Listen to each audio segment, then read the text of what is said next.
प्रेम स्वरूपम, जे व्यक्त करता येत नाही त्याला प्रेम असं म्हणतात, त्याला प्रेम असं म्हणतात. एका नदीला पूर आला आणि त्या पुराच्या पाण्यामध्ये एक जण पडला. तो वाहत वाहत चालला आणि मग तो मोठमोठ्यानं ओरडत होता, मी बुडालो मला वाचवा, मी बुडालो मला वाचवा, मी बुडालो मला वाचवा. आता मी तुम्हाला विचारतो, जो नखशिकांत पाण्यात बुडालाय दादा, त्याला मी बुडालो असं म्हणता येईल का? येईल का? नाही. आणि जो म्हणतोय मी बुडालो मला वाचवा, तो अजून बुडालेला आहे? तो बुडालेला आहे. मग जो नखशिकांत पाण्यात बुडाला तो मी बुडालो म्हणायला शिल्लक जसा राहत नाही, तसं जो भक्ती प्रेमामध्ये नखशिकांत बुडाला त्याला मी प्रेम सागरात बुडालो असं म्हणायला तो शिल्लक राहत नाही. लक्षात ठेवा, हे खरं प्रेमाचं स्वरूप आहे. म्हणून तुकोबाराय म्हणतात, प्रेम सांगता येत नाही, प्रेम बोलता येत नाही, प्रेम दाखवता येत नाही, फक्त चित्ताचा अनुभव चित्ताला घेता येतो, त्याला प्रेम असं म्हटलं जातं. विठ्ठल विठ्ठल प्रेम नये सांगता बोलता दाविता, प्रेम नये सांगता बोलता दाविता, नये सांगता बोलता दाविता, प्रेम नये सांगता बोलता दाविता, अनुभव चित्ता चित्त जाणे, अनुभव चित्ता चित्त जाणे, अनुभव चित्ता चित्त जाणे. म्हणून जे व्यक्त केलं जातं ते खरं प्रेम नसतं. आणि प्रेम आपण सर्वच जण करतो महाराज, लक्षात ठेवा. पण खऱ्या प्रेमाची 6 लक्षणं नारद भक्ती सूत्रात सांगितली आहे. तुम्ही लक्षपूर्वक ऐका, चेक करून घ्या, या 6 लक्षणांवर आपण जे प्रेम करतो ते खरं आहे का?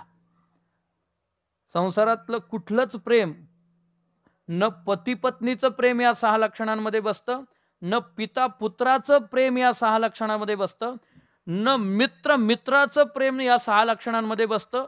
संसारात प्रेम हा शब्दच मुळात लागू पडत नाही संसारातल्या व्यक्तींकरता, लक्षात ठेवा. आणि प्रेम ही गोष्ट देवानं दिली तर आपल्याला मिळते ना महाराज. प्रेम देवाचे हे देणे आहे का नाही? त्यानं दिलं तर प्रेम मिळतं आपल्याला, ते त्याच्याकडे, तो प्रेम स्वरूप आहे. म्हणून त्यानं जर आपल्याला दिलं तर प्रेम मिळतं. म्हणून हे जे संसारातलं प्रेम आहे हे काय खरं प्रेम असतं असं काही नाही. या प्रत्येकाच्या प्रेमामध्ये काही ना काही स्वार्थ आहे, म्हणून हे प्रेम टिकून आहे. एक वक्ता असं म्हणाला होता की 2 अनोळखी व्यक्ती परस्परांना भेटतात ना विश्वनाथ दादा, तेव्हा दोघांच्याही मनात सुरू असतं की परस्परांचा वापर कसा करून घेता येईल. आणि जर तो वापर करून घेता येत असेल तर ते प्रेम टिकतं, अन्यथा टिकत नाही. पती पत्नीतलं प्रेम सुद्धा तसंच आहे. तुमची सगळ्यांची लग्न झालेली आहेत असं मी गृहीत धरू का? कशी पाहायला लागली बघा, जशी कुंभमेळ्यातून येऊन बसले तिथं. अहो तुम्ही साधा प्रश्न विचारला, तुमचं लग्न झालेलं आहे, तुमचं झालेलं आहे चोपदा, एक झालेलं आहे ना, किमान एक तरी झाला असेल, झालंय ना? 3 1 हा एकच, एक असं सांगा, एक तरी लग्न त्यांचं झालेलं आहे. आता मग तुम्हाला पत्नी पण असेल, हाय म्हणतात ते, बरं ठीक आहे, काय अडचण नाही. मग मला सांगा, तुमचं तुमच्या पत्नीवर प्रेमही असेल आहे, आणि त्यांचं तुमच्यावर, ते म्हणते ते त्यांनाच माहिती, मला का आज काय माहिती म्हणजे त्यांचं प्रेम. ठीक आहे चला, काय अडचण नाही. असेल ना, ते आलेले आहेत का इथे? आले तरी पण एवढी डिरिंग, बाप रे. त्यांचं त्यांना माहित म्हणे. एक लक्षात ठेवा, पत्नी पतीवर प्रेम करते कुठपर्यंत करते? जोपर्यंत पती पत्नीच्या सर्व इच्छा पूर्ण करतो तोपर्यंत. आणि एकदा की पती पत्नीला प्रतिकूल झाला की ती पत्नी पतीवर प्रेम करायचं बंद होते. हे मी बोलत नाही, नाथ बाबांनी हे, आणि एवढं ते नाथ बाबा भागवतात लिहिणारे की ज्यांचं जोडपं वारकरी संप्रदायामध्ये प्रसिद्ध जोडपं आहे की कधीच भांडण झालं नाही दोघांचं, गिरजा माता आणि एकनाथ महाराज. एकनाथ महाराज म्हणतात, धनवंत पुरुषासी स्त्री लवटव करी कैची, कुटका देखुनी शुनी जैशी, हलवी पुच्छासी कुकांत, त्या धनाची झाली या तुटी, स्त्री वसवसोनी लागे पाठी. माफ करा बरं का माऊल्यांनो, पण पगार ज्या तारखेला होतो ना त्या तारखेला पगार जर तुमच्या पर्समध्ये आला नाही तर 1 महिना तुम्ही काय म्हणणार नाही, दुसऱ्या महिन्यातही आला नाही तर थोडा दम माराल तुम्ही, तिसऱ्या महिन्यात आला नाही, चौथ्या महिन्यात नाही आला तर तुमच्या संयमाचा बांध फुटेल. आणि तो नेमका जातो कुठे? तो म्हणजे कोण?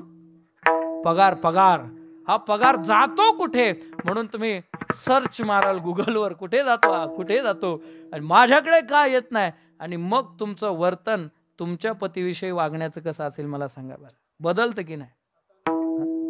आता नावडती तुमच्या गोष्टी, रागे उठी फडफडोनी. किती गोड गोड बोलला जर पैसे दिले नाही ना तर ते म्हणते आता नावडती तुमच्या गोष्टी. तुमचं गोड गोड बोलणं नाही, त्या गोड गोड बोलण्याला पैशांची झालर असली तर ते गोड वाटतं. ही वस्तुस्थिती आहे. आणि आपण सुद्धा पत्नीवर कुठपर्यंत प्रेम करतो. घरी गेले थकून भागून, चोपदार होते आणि घरी गेल्यानंतर तहान लागली, बायकोला म्हटले तहान लागली, पाणी दे पटकन, पटकन पाणी दे, पटकन पाणी दे. बायको म्हटली तो माठ, तो तांब्या, तू ढोस, तुझ्या तूच ढोस. असं जर म्हटली तर तुम्ही ठोस पावलं उचलाल की नाही पत्नीच्या विरोधात? दंड तुमच्या हातात आहे, काय कराल याचं भान राहील का? मग कुठे गेलं तुमचं पत्नीवरचं प्रेम? खोटं आहे हे सगळं. म्हणून लक्षात ठेवा, पती पत्नीतलं प्रेम घटत घटत घटत घाटात येतं आणि त्याचा स्फोट होतो. त्याला काय म्हणतात? काय अभ्यास आहे संजू बाबा तुमचा, मांडलं. विठाला हे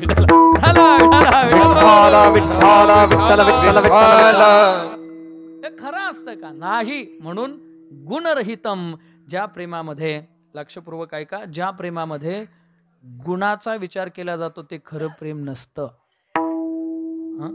तुम्ही सगळे आमच्यावर प्रेम करता, या गुणीजनांवर प्रेम करता, पण तुम्ही आम्ही व्यक्ती म्हणून प्रेम करत नाही, तुम्ही आमच्याकडे गुण आहे म्हणून प्रेम करता. आम्हाला कीर्तन करता येतं, गाता येतं, वाजवता येतं म्हणून तुम्ही कौतुक करता. मेणे सरांना बोलता येतं म्हणून काल सगळे शोधत होते, मेणे सर किधर गए, मेणे सर किधर गए, मेणे सर किधर गए, मेणे सर रायगड को गए थे कल. आहे का नाही? आहेही नाही. सगळेजण बोलता येतं, मग कोण बोलणार याच्यानंतर? गुणावर प्रेम आहे. आणि तेच बोलणं बंद झालं की तुम्ही हिंग लावून सुद्धा आम्हाला विचारणार नाही, लक्षात ठेवा.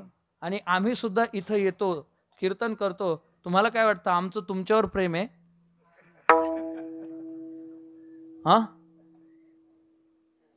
तुमच्यावर प्रेम आहे? काय वाटतं तुमच्यावर प्रेम आहे का हो साऊंडवाले दादा? तुमच्यावर प्रेम आहे आमचं? आहे? आता लोकांदेखत आहेच म्हणावं लागेल तुम्हाला. मला एकच सांगायचं आहे, गुणरहितम, गुणावर प्रेम करतो. कामनारहितम, प्रेमामध्ये कुठली इच्छा नसते. प्रतिक्षण वर्धमानम, खरं प्रेम प्रत्येक क्षणाला वृद्धिंगत होत जातं, वाढत जातं, त्याच्यामध्ये ब्रेकअप नसतो, लक्षात ठेवा. अविच्छिन्नम, ते प्रेम कधी तुटत नाही, देह पडला तरी ते प्रेम तसंच राहतं. आणि 5वं महत्वाचं लक्षण सांगितलं अनुभव रूपम, आणि 6वं लक्षण सांगितलं सूक्ष्मतरम इति प्रेम स्वरूपम. याला प्रेम म्हटलेलं आहे, खरं प्रेम. आणि हे प्रेम जर कुणी केलं असेल तर नारद भक्ती सूत्रामध्ये नारद महर्षींना विचारलं, प्रेमाचा एवढा मोठा विस्तार केला, एक उदाहरण द्या. तेव्हा नारद भक्ती सूत्रात नारद महर्षींनी उदाहरण दिलं, प्रेम करावं कुणासारखं? यथा ब्रज गोपिकानाम. विठ्ठल प्रेमाची व्याख्या शोधायची असेल तर ब्रजातल्या, वृंदावनातल्या गोपिकांना जाऊन विचारा प्रेम काय असतं म्हणून, लक्षात ठेवा. तुम्हाला एकच उदाहरण सांगतो. भगवान श्रीकृष्ण परमात्मा अक्रूरासोबत गेले. अक्रूर घ्यायला आला होता. आणि गोपिकांना ही जेव्हा बातमी कळाली त्यावेळी नंदबाबाच्या अंगणामध्ये सगळ्या गोपिका आल्या. आणि सर्व गोपिका यशोदा मैयेला विचारायला लागल्या की अक्रूर इथं कशा करता आलेला आहे, त्यानं रथ कशा करता सजवलेला आहे. त्यावेळी यशोदा मैयेनं उत्तर दिलं आणि व्यथित व्याकुळ झाल्या गोपिका. प्रत्यक्ष भगवंत रथात बसून ज्यावेळी मथुरेच्या दिशेने निघाले ना त्यावेळी सगळ्या गोपिका त्या रथाला आडव्या पडल्या, धाय मुकलून रडायला लागल्या.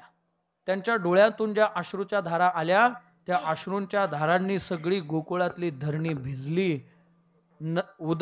नयनीच्या उदकाने भिजली धरणी असं म्हटलं जातं. अतिशयोक्ती होईल कदाचित, परंतु इतका चिखल झाला की अक्रूराच्या रथाचं चाक त्या चिखलामध्ये फसलं आणि तो चिखल काय पाणी ओतून झाला नव्हता, डोळ्यातील अश्रू होते गोपिकांच्या. हे भगवंतावरचं प्रेम आहे, लक्षात ठेवा. आणि खरं प्रेम जेव्हा असतं ना तेव्हा वाणीमुखी होत असते आणि डोळे बोलके होत असतात. विठ्ठल विठ्ठल वाणीद्वारे नाही व्यक्त होत, डोळ्यांमध्ये प्रेम कळत असतं, लक्षात ठेवा. डोळ्यांमध्ये प्रेम कळतं. गोपिका रडायला लागल्या. गेले भगवंत, परवा येतो म्हणून सांगून गेले, पुन्हा आलेच नाही. उद्धवजींना पाठवलं. उद्धवजी जेव्हा आले सगळ्या गोपिकांना भेटले. भ्रमर गीत वगैरे भागवतामध्ये आलेले, तो सगळा प्रसंग झाला. आणि एक गोपिका तिच्या अंगणामध्ये सडा संमार्जन करून भगवान श्रीकृष्णाची रांगोळी रेखाटत होते. ते एका बाजूला उभं राहून पाहत होते आणि मंत्रमुग्ध होत होते. किती सुंदर रांगोळी भगवंताची काढली आहे. बर्हा पीडम नटवर वपुः कर्णयो कर्णिकारम. अतिशय सुंदर रांगोळी, अतिशय सुंदर रांगोळी. मोराचा पीस काढलेला आहे. सावळ सुंदर रूपडं भगवंताचं आहे. कमलाकार नयन आहेत. कानांमध्ये फुलं आहेत. वैजयंतीची माळ गळ्यामध्ये आहे. आणि भगवंताच्या ओठांवर भगवंताची प्राणप्रिय बासरी ठेवलेली आहे. आणि आता आशा लागली होती उद्धवजींना की भगवंत जेव्हा जेव्हा बासरी वाजवतात अनंता महाराज, तेव्हा तेव्हा ते देहुडा चरणी उभं राहून वाजवतात. आता देहुडा चरणी भगवंताला उभं करेल ही गोपिका म्हणून वाट पाहत बसले. 1 तास गेला, 2 तास गेला, परंतु त्या गोपिकेनं देहुडा चरण काढलेच नाही भगवंताचे. आणि मग उद्धवजींनी विचारलं, का ग गोपी, 2 तासापासून बघतोय, फक्त अर्धच शरीर भगवंताचं काढलं आणि पाय देवाला काढले नाही, असं का केलं? मला वाटतं आता काढशील, मग काढशील. त्या गोपिकेच्या डोळ्यात अश्रुधारा आल्या आणि ती रडून सांगायला लागली, उद्धवा, ज्या देवाला पाय होते ना त्याला आम्ही अडवण्याचा प्रयत्न केला, पण तो देव आम्ही अडवून सुद्धा थांबला नाही, निघून गेला. आणि त्याच्यानंतर ही त्याची रांगोळी आम्ही काढली आणि हिला पाय काढले आणि ही रांगोळी पण तुझ्यासोबत मथुरेत निघून गेली तर आम्ही कुणाकडे पाहून जगायचं सांग? याला प्रेम म्हणतात. विठ्ठल विठ्ठल विठ्ठल विठ्ठल विठ्ठल. ज्यांचे प्रेम विठ्ठली विषय तो त्यांचा, वैष्णव तो जया, अवघी देवावरी माया, नाही अनेक प्रमाण, तन धन तृणजन. याला प्रेम म्हणतात. आणि असं प्रेम देवा तुझ्यावर जे करतात ना त्यांचा समागम आम्हाला घडो. मग त्यांच्या समागमात राहिल्यानंतर काय होईल? सहज त्यांच्या ऐकता गोष्टी, हो हो हो हो, सहज ऐकता गोष्टी, हो हो हो हो, सहज त्यांच्या गोष्टी, हो हो हो हो, सहज त्यांच्या ऐकता गोष्टी, परमार्थ मोठी दृढावे, परमार्थ मोठी दृढावे, हो हो हो हो, सहज ऐकता त्यांच्या गोष्टी, हो हो हो हो, सहज ऐकता त्यांच्या गोष्टी, सहज ऐकता गोष्टी. विठ्ठलावर ज्यांचं प्रेम आहे घडो त्यांचा समागम. त्यांच्या समागमात राहिल्यानंतर काय घडेल तर सहज त्यांच्या ऐकता गोष्टी. संतांच्या समागमात सहज जाता येत नाही म्हणून सहज त्यांच्या ऐकता गोष्टी म्हणजे सहज संतांच्या समागमात गेलो आणि सहज त्यांच्या गोष्टी कानावर पडल्या असं नाही. मग ते बोलत असताना ते बोलताना सहज बोलले आणि त्यांचं सहज बोलणं आमच्या कानावर पडलं तर काय लाभ होईल? कारण संतांचं सहज बोलणं जगाच्या हिताचं असतं. सहज बोलणे हित उपदेश करोणी सायास शिकविती. महाराज आपण सहज बोललो तर भांडण पेटतं. लोक म्हणतात कसं काय पेटलं गाड्या, तिकडे एवढं मोठं भांडण चालू आहे. मग लोक म्हणतात तो नाही का, तो आला आणि ते दिले काडी टाकून पेटलं सगळं भांडण. आणि मग त्याला जाऊन विचारलं, का रे तू असं का बोलला, किती मारामाऱ्या झाल्या, रक्त सांडलं, भांडणं झाली, तुला कळतं का, असं का बोलला तू. तो म्हटला मला तसं बोलायचं नव्हतं पण सहज बोललो मी. झालं मग त्याला काय करावं, पाहता याचं सहज बोलणं. म्हणजे आपण असे आहेत की आपण सहज बोललो तर उद्रेक होतो, भांडणं होतात. पण संत जर सहज बोलले तर जगाचं कल्याण होतं. लक्षात ठेवा. विठ्ठल म्हणतात. ज्ञानोबारांनी विचारलं, एवढी मोठी ज्ञानेश्वरी लिहिली तुम्ही, काय दिव्य ग्रंथ निर्माण केला माऊली, काय कसं काय करू शकले. ज्ञानोबाराय म्हणतात, मी रिकामं बसलो होतो आणि माझं रिकामं तोंड सहज बडबड करू गेलं आणि त्यातून हे ग्रंथ जन्माला आला. बघा, म्हणून रिकामे तोंड करू गेले बडबड, गीते ऐसे गोड आतुडले. सहज बोलले तर ज्ञानेश्वरी सारखा जगमान्य ग्रंथ त्यांच्या मुखातून जन्माला येतो.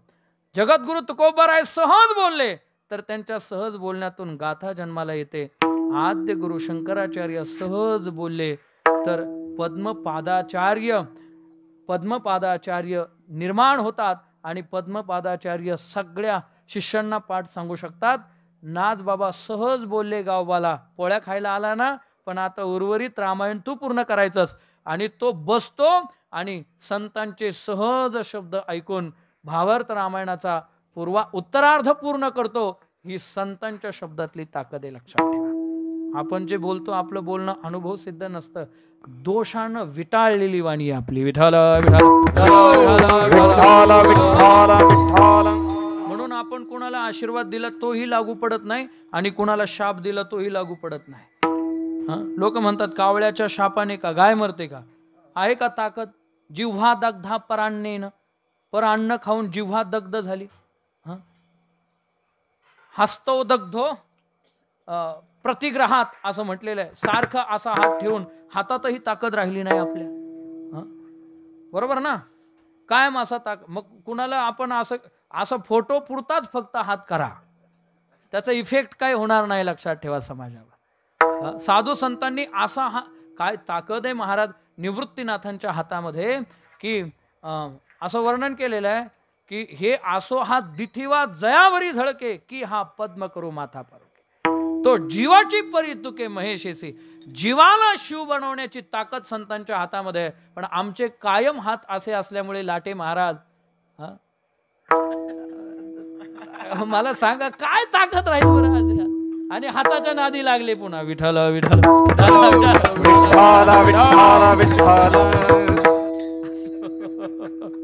हे इति गुह्यतम यांना कळून देऊ नका, आपल्या दोघांमध्येच ठेवा. केशवा माधवा तुझ्या नामात रे गोडवा. असो, मी का सांगतो तुम्हाला की आपले हात काय. ते रामकृष्ण परमहंसांनी कांचनाचा त्याग केला. कामिणी आणि कांचन हे ज्यावेळी कळालं स्वामी विवेकानंदांना, झोपेमध्ये गुरूंची परीक्षा घेण्याकरता हातामध्ये 1 रुपया ठेवला. त्यांनी झोपलेले होते आणि झोपेत नाण्याचा स्पर्श झाला आणि हात उलटा झाला. कुणाचा. रामकृष्ण परमहंसांचा. आणि आपण असतो तर 1 रुपयाचं नाणं लागलं असताना असं टिचकी मारून उडवलं असतं. नोट येऊ दे, नोट आहे का नाही. हे काय रुपया, 1 रुपया भिकारी सुद्धा घेत नाही. इथे कृषी मंत्री. विठ्ठल विठ्ठल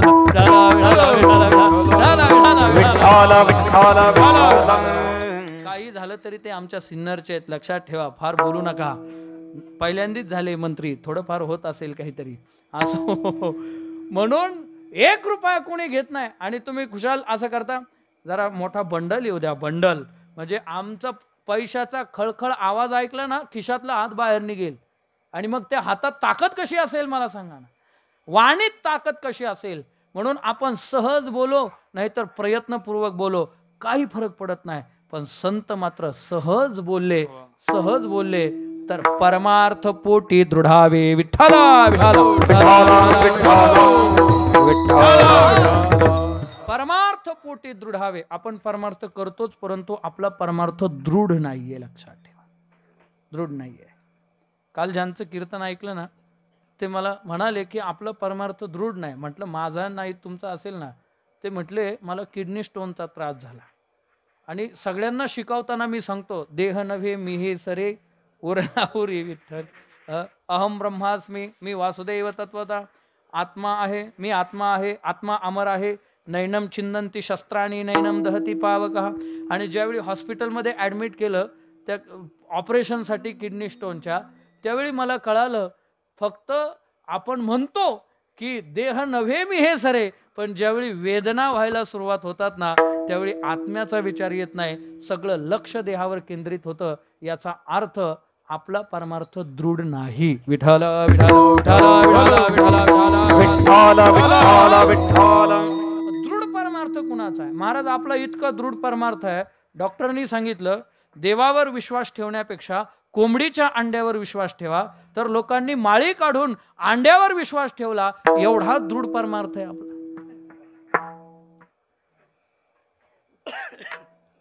मेने सर खरं आहे की खोटं आहे?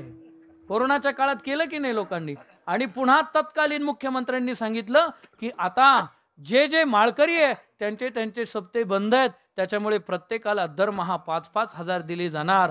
ज्यांनी मागे माळी काढल्या होत्या ना त्यांनी पुन्हा घालून घेतल्या आणि फोटो काढायला पुन्हा समोर दरमहा 5,000. काय दृढ परमार्थ आहे. विठ्ठल विठ्ठल विठ्ठल विठ्ठल विठ्ठल विठ्ठल विठ्ठल विठ्ठल विठ्ठल.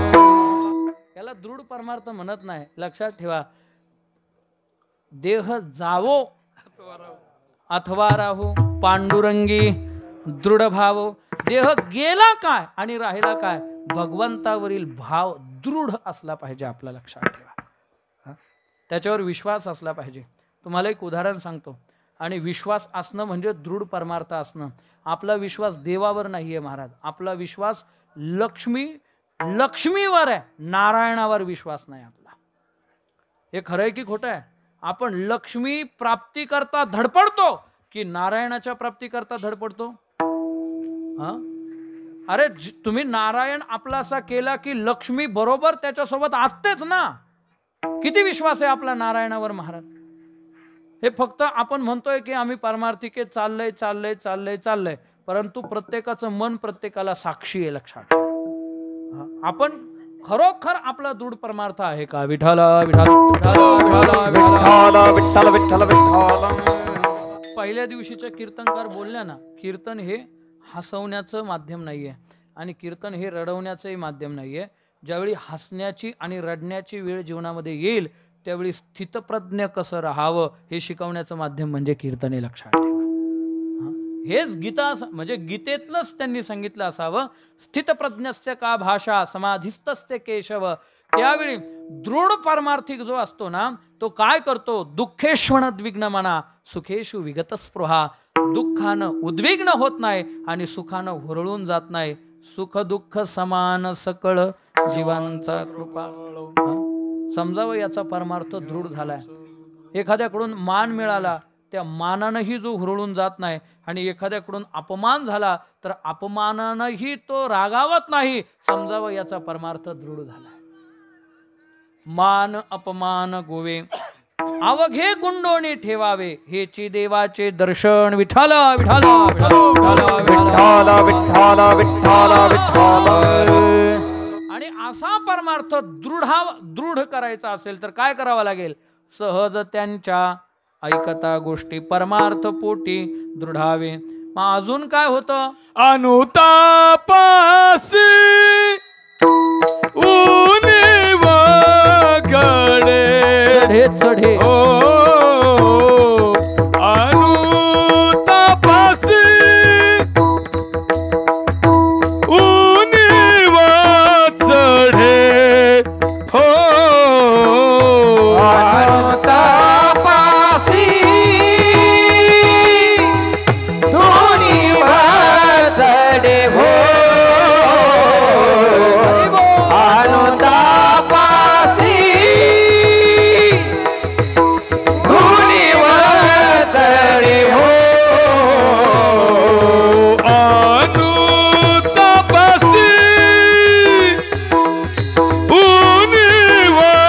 चढे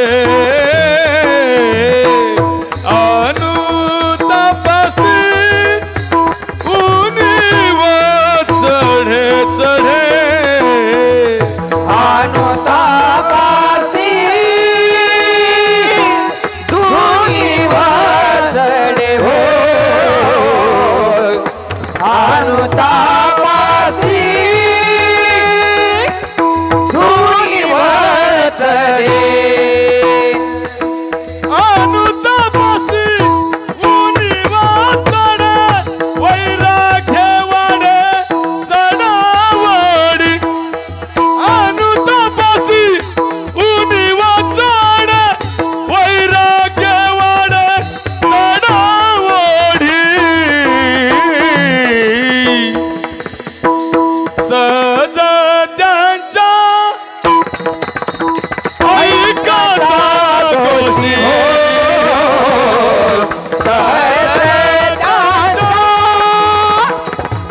ऐकता गोष्टी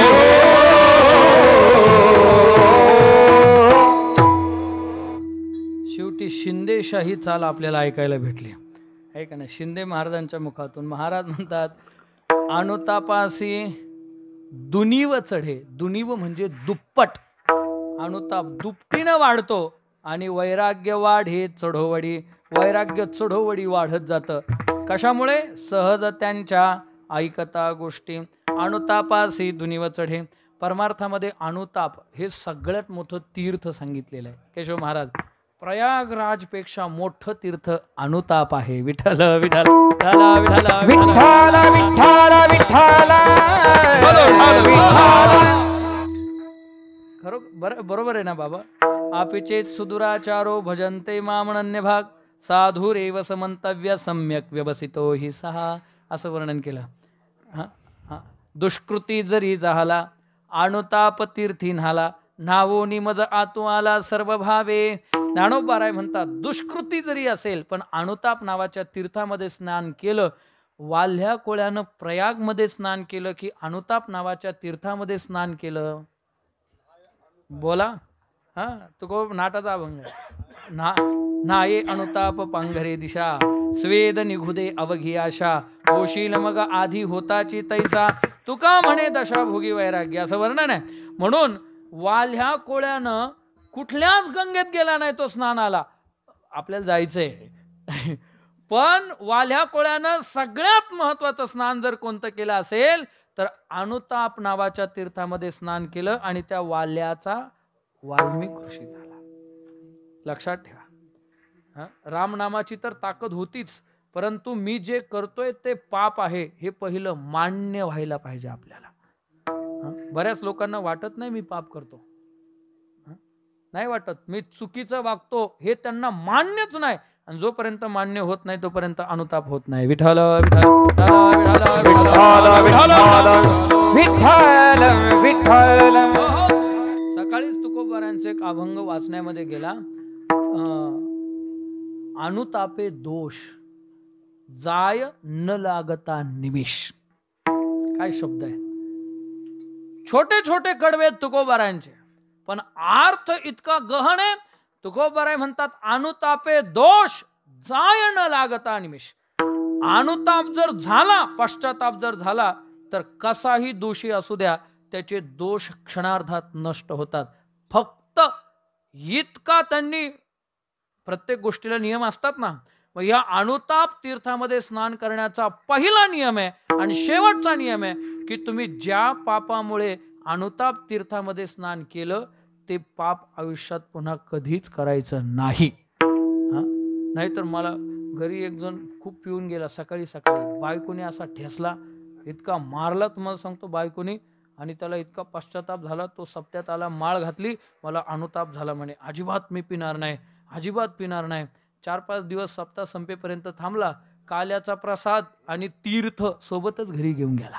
आता काय फायदा होणार आहे. विठ्ठल विठ्ठल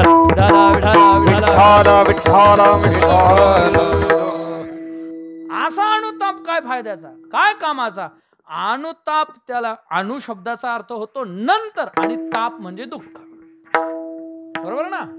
अनु म्हणजे नंतर. कशाच्या नंतर.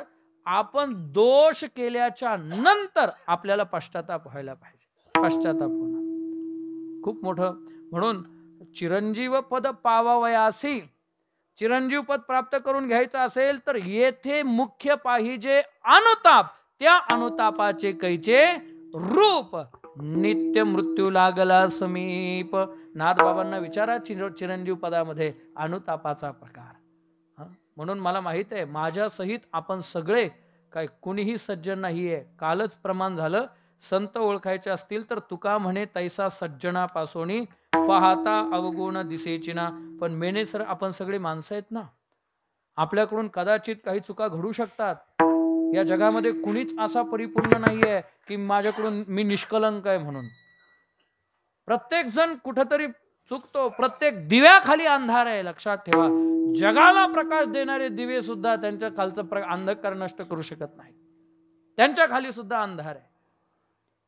गंगेला सगळे लोक म्हणतात की काय गंगा जगाचे पापमुक्त करते. पण बारीक पाहिलं तर तिच्यातही दोष आहेच ना. मिळाल्या ओहोळ गंगा ओघ.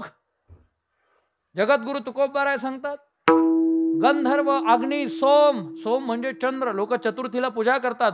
परंतु तुम्ही ज्या चंद्राची पूजा करतात तो काय निष्कलंक आहे का? गंधर्व अग्नी सोम भोगीती कुमारी. कोठे चराचरी त्याग केला. गायीला 33 कोटी देवता आहे गायीच्या पोटामध्ये. परंतु गायत्री स्वमुखे भक्षित असे मळ. मिळाल्या ओहळ गंगा ओघ. ती गायत्री ती गाय स्वतःच्या मुखानं विष्ठाभक्षण करतेच ना. म्हणून गाय विष्ठाभक्षण करते हे पाहू नका. आम्ही न देखो अवगुणा पापी पवित्र शहाणा. अवघी रूपे तुझी देवा वंदू भावे करू सेवा. लक्षात घेतलं पाहिजे आपण. लक्षात ठेवा प्रत्येक जण चुकतो. प्रत्येक जण चुकतो. आणि चूक करणाऱ्यापेक्षा चुकीला माफी करणारे संतांच्या यादीत जाऊन बसलेले आहेत. विठ्ठल विठ्ठल दादा विठ्ठल विठ्ठल विठ्ठल. क्षमा हा फार मोठा गुण आहे. लक्षात ठेवा. तो पृथ्वीकडून शिकला पाहिजे.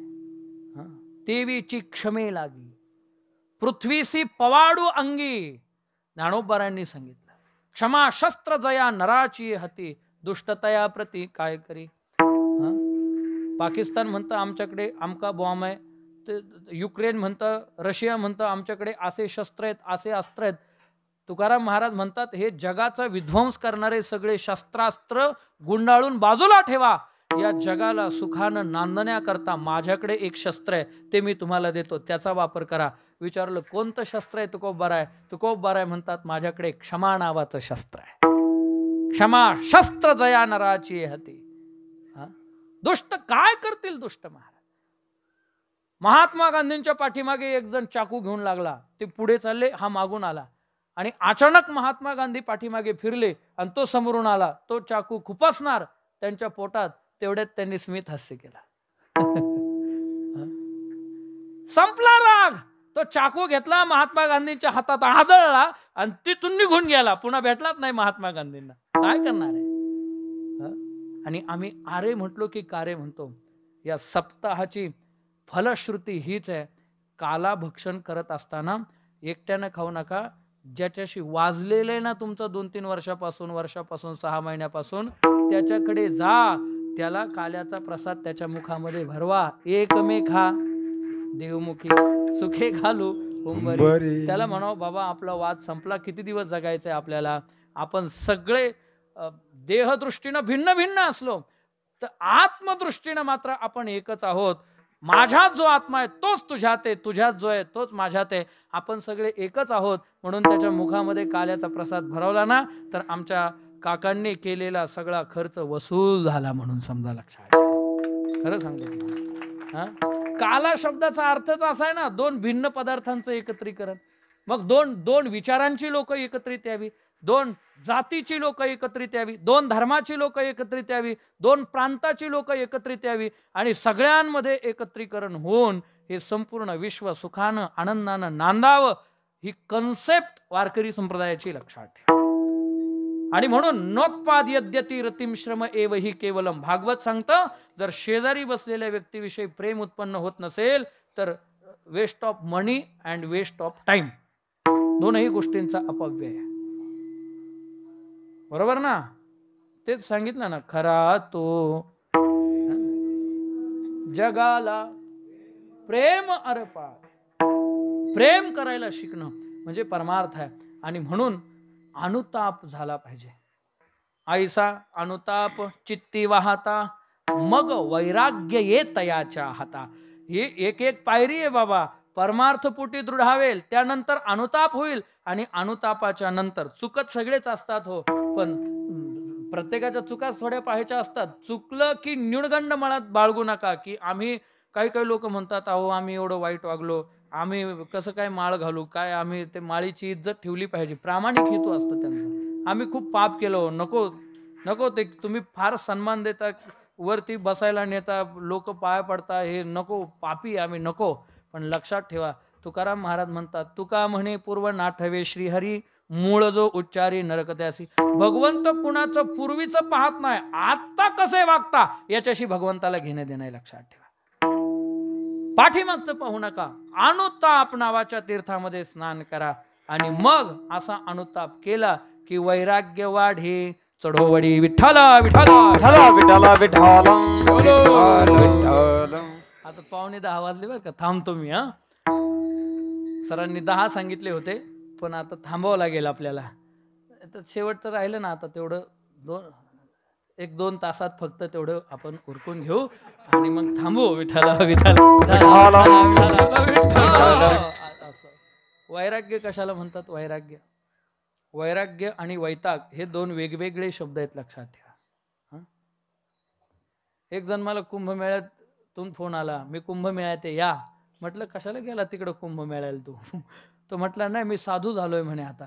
म्हटलं अरे आपण क्लासमेट 35 वर्षाचा ना, आता कसा साधू झाला?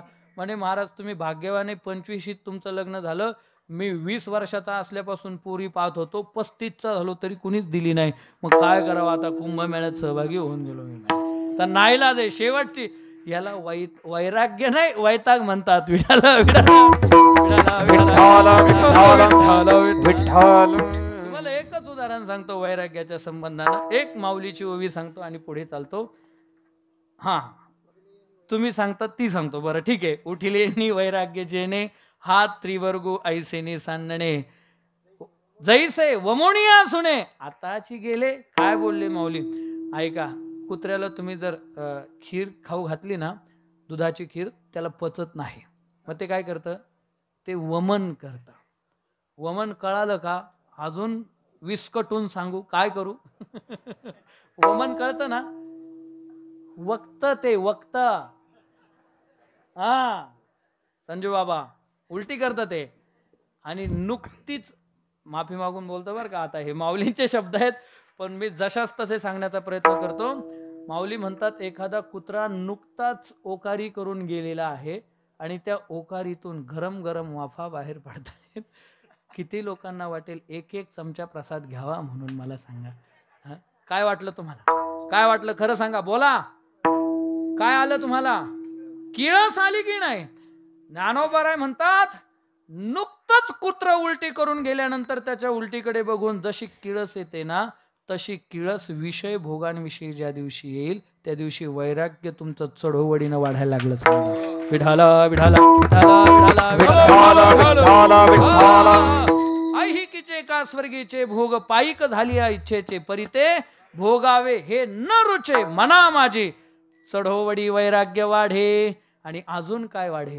हे बघा, वैराग्य वाढलं, अनुताप झाला, सगळं झालं, पण लक्षात ठेवा, जर अंतःकरणामध्ये भक्तिभावच निर्माण झाला नाही तर वैराग्याचाही फायदा नाही आणि ज्ञानाचाही फायदा नाही.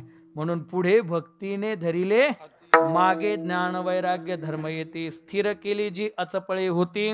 आणि काय पुढे? सिद्ध आणोनी लावेली पंथिगा, म्हणवोनी आलोया देशा. असं वर्णन केलं कान्होबारायांनी. आणि म्हणून निळोबाराय म्हणतात त्यांच्या सहज गोष्टी ऐकल्या ना, पहिला लाभ होतो परमार्थ पोटी दृढावे, दुसरा लाभ होतो अनुतापासी दुनिव चढे, तिसरा लाभ होतो वैराग्य वाढे चढोवडी, आणि चौथा लाभ होतो तुका काय निळा म्हणे वाढे भाव.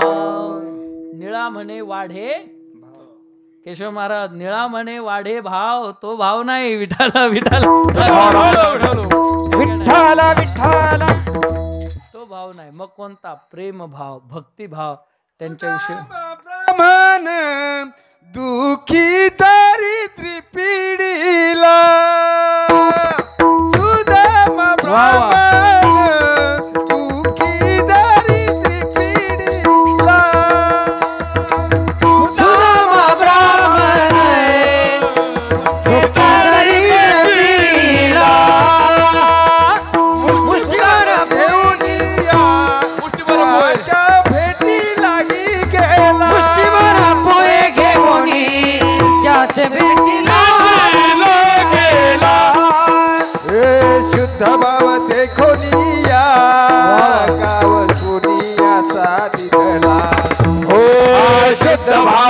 कोणिया गाव सोनियाचा दिलवा विठोबाचा धर्मचा त्याचे चरणी लक्षाला हो विठोबाचा धर्मचा त्याचे चरणी लक्षाला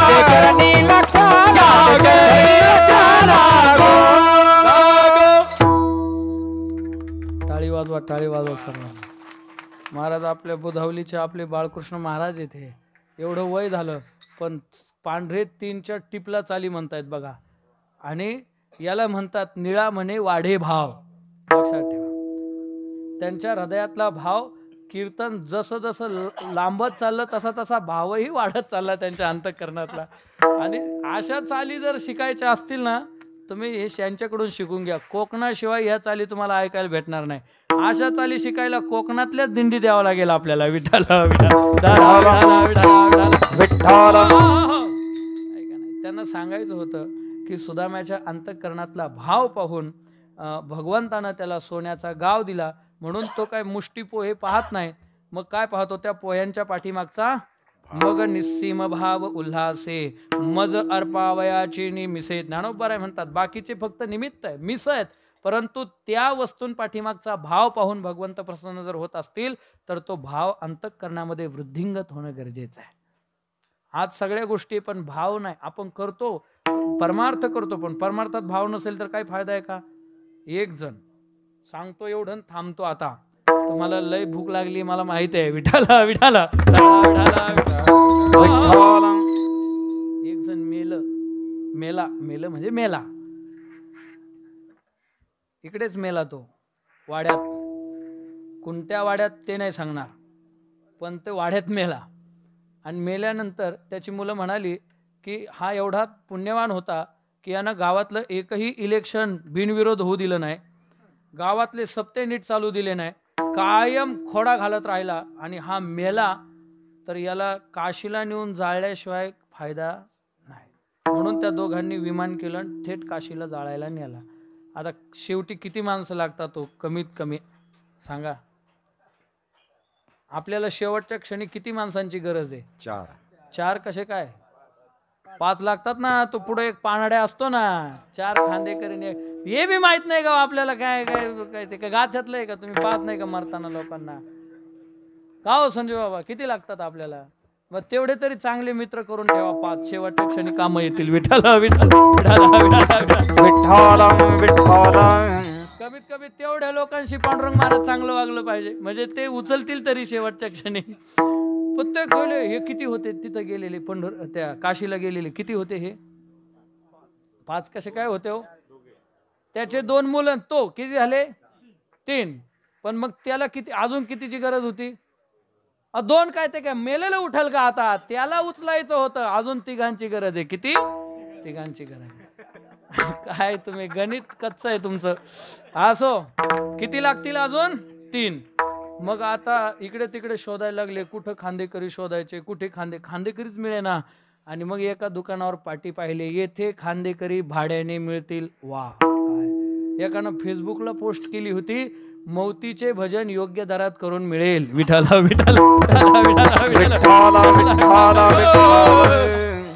आणि तेच टाळ घेऊन उभे होते. त्यांच्याच कीर्तनात सांगितलं. संभाजीनगर जिल्ह्यामध्ये आमचे मित्र आहेत कैलास महाराज त्यांच्या गावाला. त्यांनी नंतर फोन केला म्हणे चाललंय आमचं बिचाऱ्याचं कोणीच येत नाही या भजनाला आम्ही करतोय म्हणून होत आहे. जाऊ दे 2-5 पैसे मिळाले आम्हाला तर म्हणलं बिनधास्त करा. शुभेच्छा तुम्हाला काय अडचण नाही. असो मला हे सांगायचं आहे की ते म्हटले आता 3 जण मिळाले. आता किती झाले 5. काम झालं. पण तो लहाना हुशार होता. तो म्हटला प्रत्येक गोष्टीमध्ये रंग भरणी केली आतापर्यंत आपण. आपल्या घरात जेवढे लग्न झाले आपण कशाचीच कमी केली नाही. आणि मौत अंत्यविधी असा रंगला पाहिजे ना त्याच्याकरता केव्हा मौत चांगली होते बरं. मौतीत रडायला बाया असतील तर लक्षात ठेवा. मौत चांगली तो म्हणता अरे रडायला कोणी नाही. रडायला माणसं शोधायला पाहिजे. पुन्हा त्याच्याच शेजारी एक दुकान होतं. येथे रडणाऱ्या बाया रोजाने मिळतील. 50 बाया बुक केल्या 200 रुपये मौत. किती झाले 10,000 झाले. त्यांना 5,000 ऍडव्हान्स दिला. आणि त्या बायांनी विचारलं कुठे आमचं गिऱ्हाईक. मग हे महाशय पडलेले होते तिथं, म्हणजे ते प्रेत त्यांच्याजवळ आणून घोळका करून बसल्या. झेंडूबाम मस्त डोळ्याला लावून घेतला, मग दिसलं पाहिजे ना रडायचंय म्हणून. पदर बिदर घेतला डोळ्यांना पुसायला आणि मस्तपैकी हात जोडले. मुकादमीन होती ती, म्हटली करायचं का सुरू. म्हणजे हा करा सुरू. मग अलंकापुरी पुण्यभूमी तिथे नांदतो आणि मग रडायला सुरुवात झाली. अच्छा था ना आपलं बरा होता ना. बरं, हे रडणारे एवढी स्पीक असतात ना महाराज या बाया. मी एका अंत्यविधीला गेलो, बाई पाठीमागे म्हणत होती कशी काय गेली काय माहिती, लय चांगली होती, लय भारी होती, कशी काय गेली बया, ही माऊली जायलाच नको होती. आणि पुढं मी जाऊन पाहिलं तर माऊली नव्हती, माऊल्या गेला होता मसोबा. म्हटलं हे अरे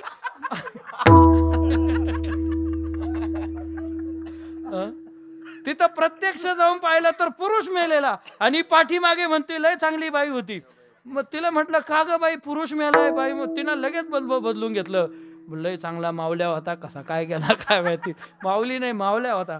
म्हणजे मिले सुर मेरा तुम्हारा, काही घेणं नसतं कोण गेलं आणि काय गेलं. रडायला लागल्या त्या खूप चांगला. आता त्या भैयांच्या बायका होत्या ना काशीच्या युपीच्या, मग त्या काय मराठीत रडतील का, त्या हिंदीमध्ये रडायच्या. अच्छा था ना कैसा गुजर गया क्या मालूम. त्यातल्या काही होत्या त्या म्हणायच्या अच्छा गया बाजरी क्या भाकऱ्या पिठलं खाके डांबरी डांबरी से गुजर गया बहुत अच्छा हो गया कैसा गया क्या मालूम.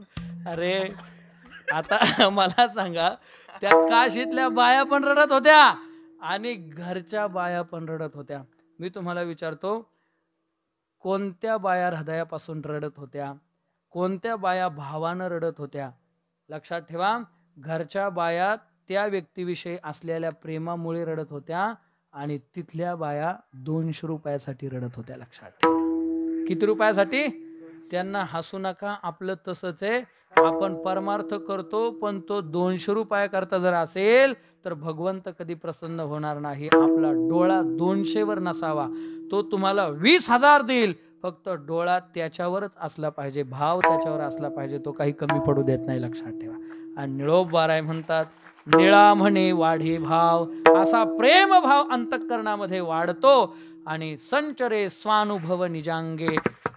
मी देह नसून मी ब्रह्म आहे, देह नव्हे मी हे सरे उरला उरी विठ्ठल. देह मी नाही, देह माझा नाही, पण देहात मी आहे. अहंता आणि ममता या दोनही गोष्टी दूर जातात आणि शेवटी शिल्लक राहतं फक्त आत्मतत्व ब्रह्मतत्व. हेच तत्व शिल्लक राहतं.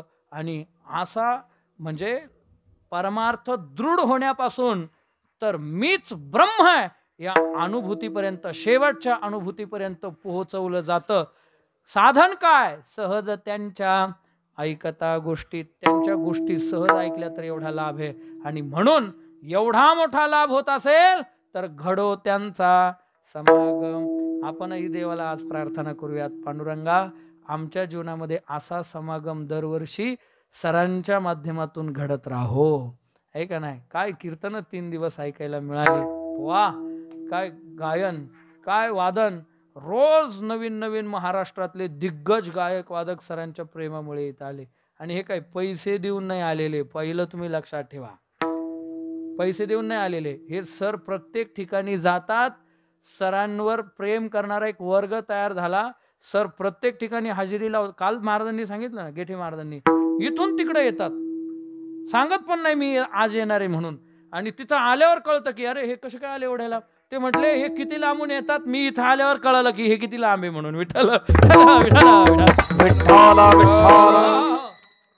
आणि अतिशय चांगला सोहळा आहे, कृतज्ञता सोहळा आहे. लक्षात ठेवा, मातृपितृ कृतज्ञता सोहळा, पुण्यस्मरण सोहळा म्हणा नाहीतर कृतज्ञता सोहळा म्हणा. अतिशय सुंदर सोहळा संपन्न होतोय. उद्या काल्याच्या कीर्तनाने सांगता होणार आहे. म्हणून अशा पवित्र सोहळ्यात आपण आलोत. सगळ्यांना मी नम्र प्रार्थना करतो की आपला परमार्थ दृढ होण्याकरता संतांच्या सहवासात आपण राहावं. आणि तिथं काय करावं, एकदा वरती हात करा, मग सांगतो मी सगळ्यांना. ताठ हात करा वरती सगळे. आणि शूटिंगवाले यांचं सगळ्यांना कॅमेऱ्यात घ्या बरं का, घ्या सरळ एकदम सरळ.